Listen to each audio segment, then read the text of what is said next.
the warnings. Growing fear for civilians in Syria's Idlib province as the government vows to go all the way to retake the area from rebel fighters. Challenge reports from Moscow. The question of if there'll be an assault on Idlib has faded recently. Now it's more a matter of when. That shift has been hastened by hardening language coming out of Moscow.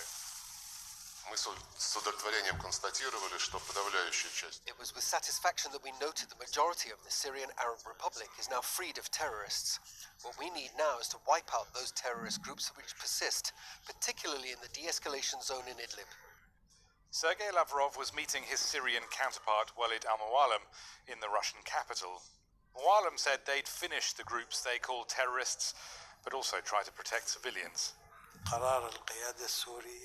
The decision of the Syrian leadership is to fight al-Nusra front, whatever the sacrifices are. We are ready to exert every possible effort not to harm civilians. But civilians have paid a heavy price in previous Russian-backed Syrian government pushes to recapture rebel areas, the sieges and bombardments of Aleppo, Ghouta and Daraa. Turkey is urging Russia to take more care to avoid a humanitarian catastrophe.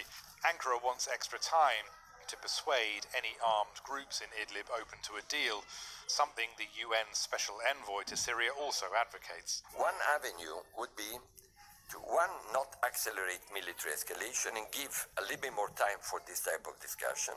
Two, allow and facilitate a credible humanitarian corridor to allow civilian population to temporarily evacuate to a safer area.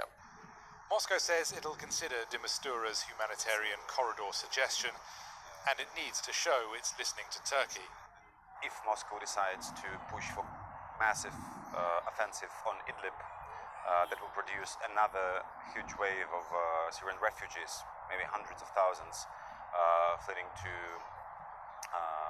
Kiev, which is counter to Russia's interests and Russian priorities there, and also that's a scenario which is not very affordable for Turkey as well. Idlib is the largest remaining rebel stronghold. If the Syrian government takes it, Damascus will claim the war effectively over, and that is won.